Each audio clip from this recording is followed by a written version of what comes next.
सच्ची सहेली, महिलाओं के लिए सबसे भरोसेमंद औषधि एवं टॉनिक। मसूरी को मिली कई विकास कार्यों की सौगात। मंत्री गणेश जोशी ने किया कार्यों का लोकार्पण और शिलान्यास। सभी को दी नववर्ष की शुभकामनाएं। कैप्टन प्रतीक आचार्य राजकीय इंटर कॉलेज में रामलीला। कैबिनेट मंत्री गणेश जोशी ने किया शुभारंभ। मंत्री ने की प्रदेशवासियों की सुख समृद्धि की कामना। नैनीताल में देखने को मिला भक्ति और उत्साह का अद्भुत संगम। नैनीताल पर पर्यटकों ने मंदिर में की पूजा। मां नैना देवी मंदिर में उमड़ा जन सैलाब। नैनीताल के जश्न की गवाह बनी योग नगरी। ऋषिकेश की फिजाओं में उत्साह और संगीत। पुलिस के कड़े पहरे में लोगों ने कहा 2026 को वेलकम। ऋषिकेश में सुरंग हादसे की होगी उच्च स्तरीय जांच। प्रथम दृष्टि ब्रेक फेल होने से आपदा क्षेत्र कामगार अस्पताल में हुए डिस्चार्ज। नमस्कार, उत्तराखंड की खबरें लेकर मैं हूं आपके साथ संदीप निरंजन सरकार। खबरों का रुख कर लेते हैं। कैबिनेट मंत्री गणेश जोशी ने कालिदास मार्ग स्थित सैनिक विश्राम गृह में डीएवी इंटर कॉलेज करणपुर द्वारा आयोजित एनएसएस शिविर में कार्यक्रम में प्रतिभाग किया। यह शिविर नशा मुक्ति, जन जागरूकता, मतदाता जागरूकता, स्वच्छता और युवा प्रेरणा जैसे महत्वपूर्ण विषयों पर केंद्रित रहा। इस अवसर पर कैबिनेट मंत्री गणेश जोशी ने कहा कि एनएसएस शिविर केवल प्रशिक्षण का माध्यम नहीं बल्कि अनुशासन, राष्ट्रभक्ति और सामाजिक उत्तरदायित्व को आत्मसात करने का सशक्त मंच है। एकता और अनुशासन केवल शब्द नहीं बल्कि जीवन का मार्गदर्शक सिद्धांत है और देश का भविष्य युवाओं पर निर्भर करता है। मंत्री गणेश जोशी ने नशा मुक्ति पर जोर देते हुए कहा कि नशा व्यक्ति ही नहीं बल्कि परिवार, समाज और राष्ट्र को कमजोर करता है। उन्होंने एनएसएस विद्यार्थियों से स्वयं नशे से दूर रहने और अन्य युवाओं को भी नशामुक्त जीवन के लिए प्रेरित करने का आह्वान किया। मतदाता जागरूकता पर बोलते हुए उन्होंने कहा कि जागरूक मतदाता ही सशक्त लोकतंत्र की नींव होता है। मतदान केवल अधिकार नहीं बल्कि राष्ट्र के प्रति कर्तव्य है। युवाओं को स्वयं सजग मतदाता बनकर दूसरों को भी मतदान के लिए प्रेरित करना चाहिए। स्वच्छता पर बोलते हुए मंत्री ने कहा कि स्वच्छता केवल सरकारी अभियान नहीं बल्कि प्रत्येक नागरिक की जिम्मेदारी है। उन्होंने पीएम नरेंद्र मोदी के स्वच्छ भारत, स्वस्थ भारत के संकल्प को साकार करने में युवाओं की भूमिका को महत्वपूर्ण बताया।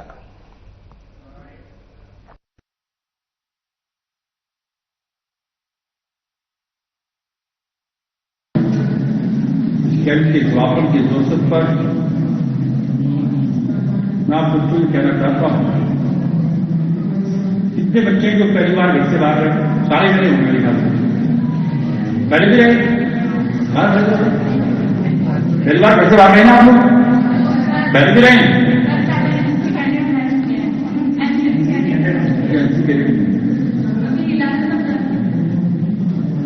क्योंकि इस प्रकार के आयोजनों के माध्यम से जहां बच्चों के अंदर आत्मविश्वास पैदा होता है, वहीं जिन विषयों की जानकारी में देख रहा हूं, मतदाता जागरूकता अभियान,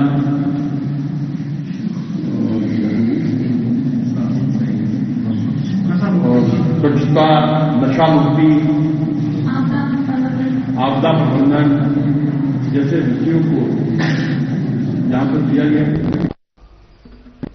ग्राम्य विकास मंत्री गणेश जोशी ने परेड ग्राउंड में आयोजित ऊन एक्सपो राष्ट्रीय प्रदर्शनी का रिबन काटकर शुभारंभ किया। इस अवसर पर उन्होंने प्रदर्शनी में लगाए गए विभिन्न स्टॉलों का अवलोकन कर ऊन उद्योग से जुड़े उत्पादों, नवाचारों और तकनीकों की जानकारी ली।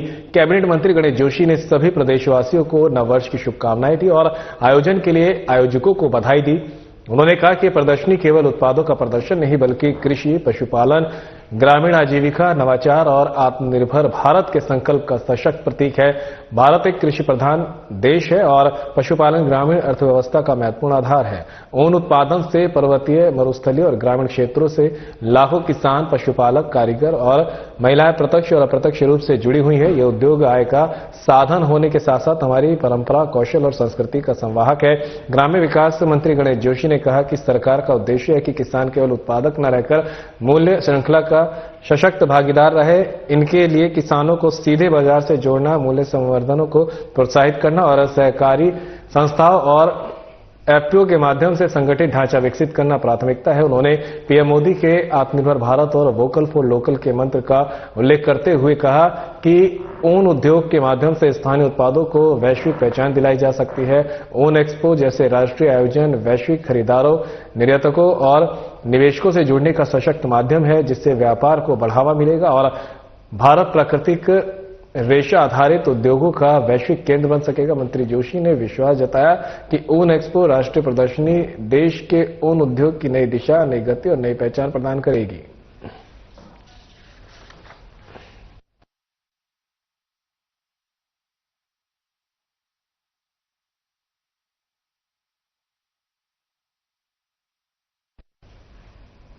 कैबिनेट मंत्री गणेश जोशी ने डोभालवाला स्थित कैप्टन प्रतीक आचार्य राजकीय इंटर कॉलेज परिसर में मातृशक्ति द्वारा पहली बार आयोजित रामलीला का दीप प्रज्वलित कर विधिवत शुभारंभ किया। इस दौरान कैबिनेट मंत्री गणेश जोशी की धर्मपत्नी निर्मला जोशी भी उपस्थित रही। कैबिनेट मंत्री गणेश जोशी रामलीला के प्रथम दिवस भगवान गणेश की आरती में भी सम्मिलित हुए और प्रभु श्रीराम से प्रदेशवासियों की सुख समृद्धि की कामना की। कार्यक्रम को संबोधित करते हुए मंत्री गणेश जोशी ने कहा कि लगभग 500 वर्षों के लंबे इंतजार के बाद प्रभु श्री राम के भव्य मंदिर का निर्माण हुआ है, जो प्रत्येक सनातनी के लिए गर्व का विषय है। उन्होंने कहा कि रामलीला का प्रत्येक पात्र हमें जीवन में मर्यादा, सत्य, कर्तव्य और धर्म के मार्ग पर चलने की प्रेरणा देता है। कैबिनेट मंत्री गणेश जोशी ने रामलीला आयोजन के लिए सभी आयोजकों को बधाई और शुभकामनाएं देते हुए कहा कि वर्तमान समय में रामलीला जैसे पारंपरिक सांस्कृतिक मंचन धीरे धीरे विलुप्त होते जा रहे हैं। ऐसे में मातृशक्ति द्वारा इस प्रकार का आयोजन किया जाना अत्यंत सराहनीय और प्रेरणादायी है। उन्होंने कहा कि इस आयोजन से जुड़ने टीम के प्रत्येक सदस्य को बधाई और सम्मान के पात्र है। इस अवसर पर कैबिनेट मंत्री गणेश जोशी ने सभी उपस्थित लोगों को नववर्ष की बधाई और शुभकामनाएं देते हुए कहा कि इस तरह के सांस्कृतिक आयोजन हमारी परंपराओं को जीवित रखने के साथ साथ आने वाली पीढ़ी को भी संस्कारों से जोड़ने का कार्य करते हैं।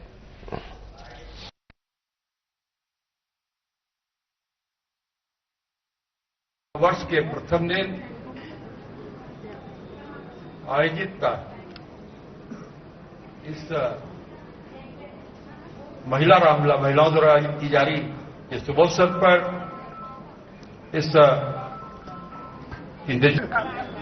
सबसे पहले तो आप सबको मैं प्रणाम करता हूं, आपको नमन करता हूं कि आपने मुझे लगातार चार बार अपना आशीर्वाद दिया, मुझे विधायक बनाया, आपके आशीर्वाद से, दुआओं से मंत्री बना। मैं आपके चरणों में प्रणाम करता हूं। और अभी जब मैं आया था तो मैं बाहर गाड़ी में बैठा था, 2 बजे पहुंच गया था। मैं देख रहा था कितनी एक कुछ शब्द पुजना कहूं या क्या शब्द कहूं, अभी लग रहा हो कि मंत्री जी आ गए और यहां तो कुछ हुआ ही नहीं। मैं समझ सकता हूं। देखिए, जब आप बड़ी देखते रहना, जरा आप वॉच करना, आप पानी ड्यूटी है वॉच करने। जय श्री राम।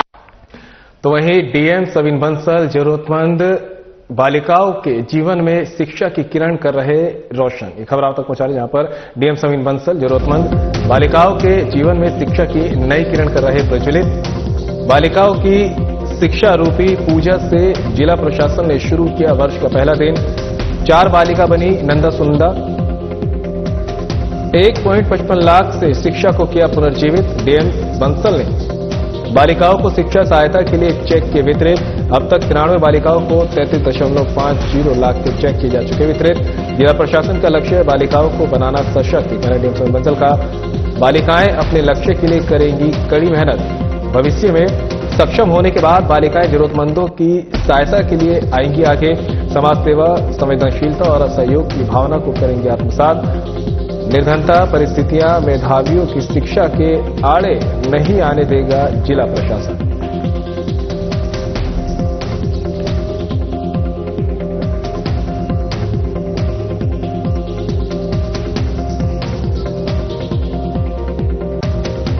हमारी जो बालिकाएं हैं जिनके घर में कोई इकोनॉमिक ट्रेजेडीज हो गई, हार्डशिप से जो जूझ रही हैं, किसी के फादर नहीं रहे या किसी के पेरेंट्स पैरालाइज्ड हैं, किसी के आईसीयू में भर्ती हैं और इकोनॉमिक कंडीशन काफ़ी ख़राब है, पर इन बच्चों की उस वजह से पढ़ाई छूटने की कगार पर थी।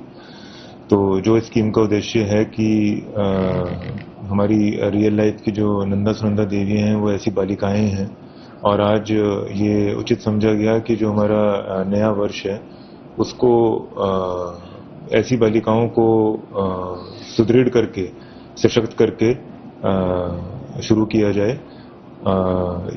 ये ऐसा ही प्रेरणा और ऐसे ही संकल्प माननीय मुख्यमंत्री जी का भी रहता है कि जो हमारे निशक्त जन हैं, अंतिम छोर के अंतिम पंक्ति पर बच्चे हैं, महिलाएं हैं, बुजुर्ग हैं, तो उनको हमें प्रथम वरीयता देनी है, उनको हमें सबसे पहले मेन स्ट्रीम में लाना है। और किसी कारणवश वो यदि किसी विशेष साइकिल में अभाव के, डेप्रीवेशन के फंस गए हैं, तो उनको निकालने का हमारा प्रथम दायित्व होना चाहिए, चाहे वो हमारी राज्य सरकार की स्कीम से हो, सेंट्रल गवर्नमेंट स्कीम से हो, या लोकल एडमिनिस्ट्रेशन के द्वारा कोई भी प्रोजेक्ट या स्कीम डिवाइस की गई हो।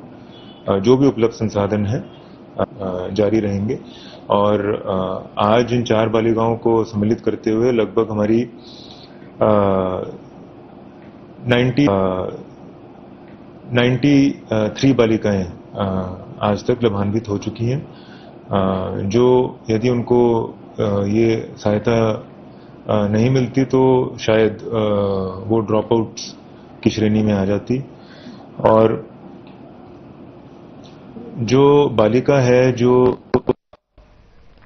कैबिनेट मंत्री गणेश जोशी ने नए साल पर मसूरी विधानसभा क्षेत्र को 117.27 लाख की लागत से होने वाले विभिन्न विकास कार्यों की बड़ी सौगात दी। मंत्री गणेश जोशी ने विधानसभा क्षेत्र के सालावाला वार्ड में कराए गए कार्यों का लोकार्पण और शिलान्यास किया। कैबिनेट मंत्री गणेश जोशी ने सभी को नववर्ष की बधाई और शुभकामनाएं देते हुए कहा कि इन विकास कार्यों के पूर्ण होने से क्षेत्र की आधारभूत सुविधाओं में उल्लेखनीय सुधार होगा। उन्होंने कहा कि आवागमन, सुरक्षा एवं सिंचाई से जुड़ी सुविधाएं मजबूत होंगी, जिससे स्थानीय नागरिकों को सीधा लाभ मिलेगा। कहा कि नए साल पर विधानसभा क्षेत्र को दी गई ये सौगात क्षेत्र के सर्वांगीण विकास की दिशा में एक महत्वपूर्ण कदम है। उन्होंने सीएम पुष्कर सिंह धामी का आभार जताया। कैबिनेट मंत्री गणेश जोशी ने कहा कि सरकार का लक्ष्य है हर वार्ड तक बुनियादी सुविधाएं पहुंचाना और आमजन को बेहतर जनजीवन उपलब्ध कराना है। इन कार्यों से क्षेत्र का समग्र विकास होगा। कैबिनेट मंत्री गणेश जोशी ने कहा कि मुख्यमंत्री घोषणा से सालावाला पुल, सामुदायिक भवन और ब्रजलोक कॉलोनी में नाला पुनर्निर्माण का कार्य भी शीघ्र करवाए जाएंगे।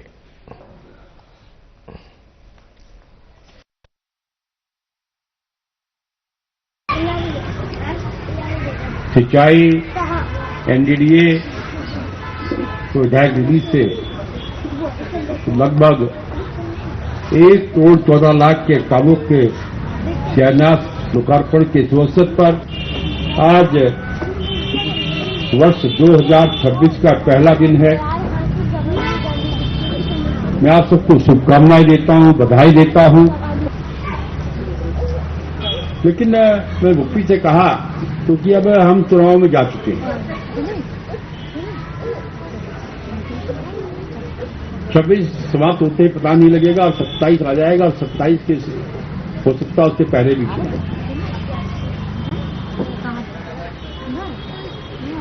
क्योंकि ये जो क्षेत्र है, साला वाला है, विजय कॉलोनी है, दुभाल वाला है, ये मेरे गृह क्षेत्र हैं और मेरी जीत की बुनियाद 2007 में इन्हीं क्षेत्रों से लिखी गई थी। इस क्षेत्र से मेरा विशेष लगाव है और खासकर सालावाला से। जब 3 महीने के आंदोलन में पुलिस ढूंढा करती थी तो आज दृष्टि हमारे बीच में नहीं, हमारे बीच का मैं यहाँ फुमकाई के आउट हाउस है, वहां पर मैं रहता था, यहाँ सोता था। तो बहुत लगाव क्षेत्र से मेरा है और मैंने कोशिश की है जब भी यहाँ के लोगों द्वारा कोई भी आदेश मुझे किया गया, मैंने उसको पूरा करने का प्रयास किया है। लेकिन आपके हमारे संबंध, अब ये राकेश है जो सरकारी आदमी, मैं देखता हूं कितनी चिंता इसको अपने क्षेत्र की रहती है, क्या करता है। वर्ष 2026 के आगमन पर पर्यटन नगरी नैनीताल में आज भक्ति और उत्साह का अद्भुत संगम देखने को मिला। नए साल के पहले दिन की शुरुआत पर्यटकों और स्थानीय लोगों ने सरोवर नगरी के प्रसिद्ध मंदिरों में पूजा अर्चना और भगवान के दर्शनों के साथ की। कड़ाके की ठंड के बावजूद भोर से ही श्रद्धालुओं का उत्साह देखते ही बन रहा था। विश्व प्रसिद्ध मां नैना देवी मंदिर में सुबह से ही आस्था का सैलाब उमड़ पड़ा। सैकड़ों श्रद्धालुओं ने पवित्र नैनी झील में स्नान और ध्यान करने के बाद माता के चरणों में शीश नवाया। मंदिर परिसर पूरे दिन माता के जयकारों से गुंजायमान रहा। श्रद्धालुओं ने मां नैना देवी से नए साल में सुख, शांति और समृद्धि की कामना की।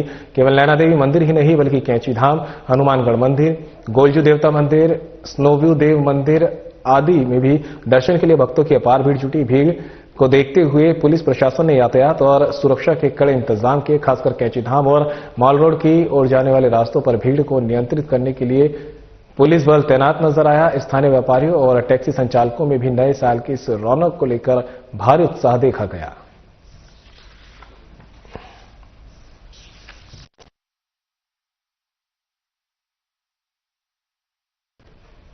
साल 2026 का आगाज हो चुका है और योग नगरी ऋषिकेश इस ऐतिहासिक जश्न का गवाह बनी है। 31 दिसंबर की रात से लेकर 1 जनवरी की सुबह तक ऋषिकेश की फिजाओं में सिर्फ उत्साह, संगीत और गंगा की लहरों का शोर सुनाई दिया। भारी भीड़ और सड़कों पर घंटों लगे लंबे जाम के बावजूद पर्यटकों के सिर पर नए साल का जुनून इस कदर सवार था कि हर मुश्किल बोनफायर की तपिश में पिघलती नजर आई। ऋषिकेश, मुनिकीरेती और लक्ष्मण झूला के इलाकों में स्थित ये थी कि पैदल चलना भी दूभर हो गया। दिल्ली, एनसीआर और पड़ोसी राज्यों से आए वाहनों की वजह से तपोवन से लेकर कोड़ियाला तक बम्पर टू बम्पर जाम लगा रहा। हालांकि सड़कों पर फंसी गाड़ियों के भीतर भी लोग म्यूजिक सिस्टम पर थिरकते और एक दूसरे को नए साल की बधाई देते नजर आए। इस बार ऋषिकेश के रिजॉर्ट और कैंपों में जश्न का अंदाज कुछ जुदा था। पर्यटकों ने न केवल डीजे की थाप पर डांस किया बल्कि गढ़वाली संस्कृति की झलक में उनका मन मोह लिया। कई कैंपों में पांडव नृत्य और छोले नृत्य की प्रस्तुति दी गई। कड़ाके की ठंड के बीच कैंपों के बाहर जलती आग के चारों ओर बैठकर पर्यटकों ने गैद के सूप और पहाड़ी व्यंजनों का लुत्फ उठाया। जश्न के बीच सुरक्षा व्यवस्था भी चाक चौबंद रही। देहरादून, टिहरी और पौड़ी के पुलिस कप्तानों द्वारा तैनात की गई टीमों ने उड़दंग करने वालों और नशे का सेवन कर हंगामा करने वालों पर पैनी नजर रखी गई। जगह जगह चेकिंग अभियान चलाए गए जिससे बड़ी अप्रिय घटनाएं नहीं हुई।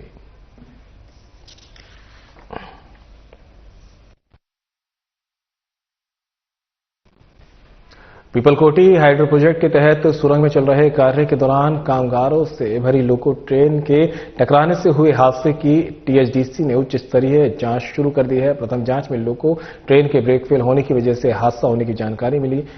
टीएचडीसी का दावा है कि घायलों के समुचित इलाज के खर्च कंपनी वहन करेगी। इस संबंध में टीएचडीसी ऋषिकेश के गंगा भवन में एक प्रेस कॉन्फ्रेंस की गई जिसमें एग्जीक्यूटिव डायरेक्टर कुमार शरद ने बताया कि पीपलकोटी प्रोजेक्ट के तहत टनल में चल रहे कार्यस्थल पर जाने के लिए 81 कामगारों को बैठाकर लोको ट्रेन चली। रास्ते में एक मालवाहक लोको ट्रेन खड़ी थी जिसके अचानक ब्रेक फेल हो गए और वे अपनी जगह से खिसक गए। इस कारण कामगारों को ले जा रही लोको ट्रेन उनसे टकरा गई और घटना घट गई। घटना में 81 कामगार घायल हो गए जिन्हें किसी तरह बाहर निकालकर जिला चिकित्सालय गोपेश्वर में इलाज के लिए भर्ती कराया गया। फिलहाल 76 कामगारों को उपचार के बाद छुट्टी दे दी गई है। 5 कामगारों का इलाज अभी चल रहा है। इन सभी कामगारों के इलाज में आने वाले खर्च कंपनी उठाएगी।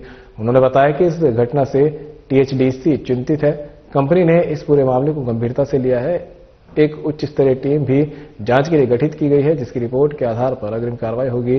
सुरक्षा मानकों पर भी एक टीम जल्द ही निरीक्षण करेगी। उन्होंने बताया कि किसी भी कामगार के हित का नुकसान होने नहीं दिया जाएगा।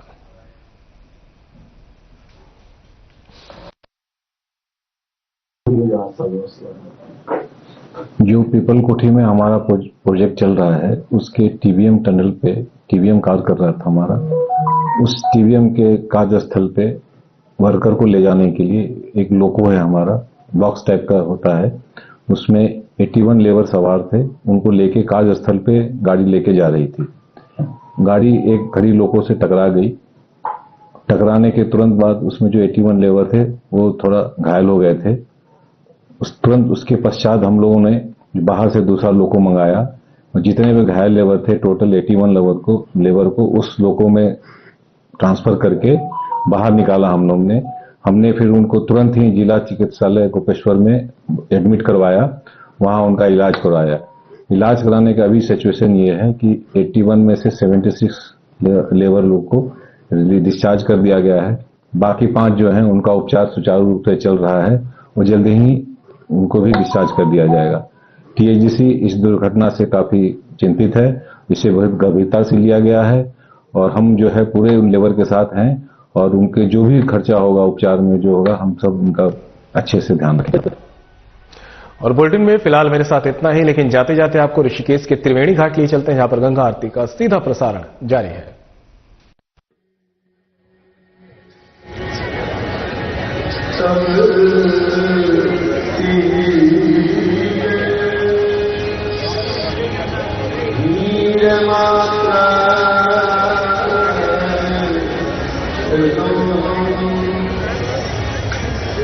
विगते विषय कृष्ण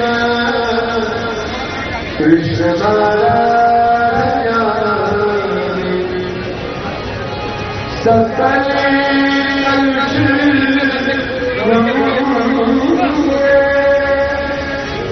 स्वर्ग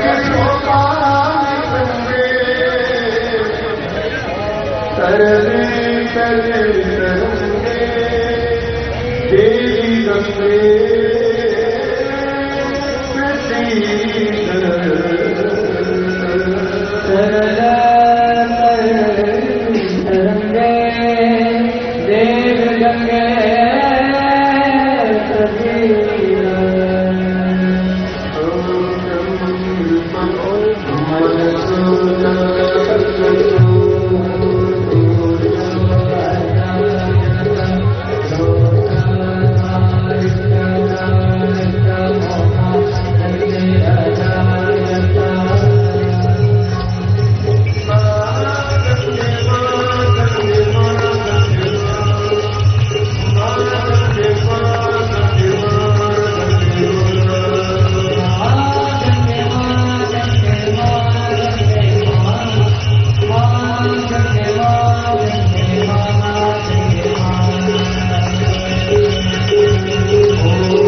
Yeah.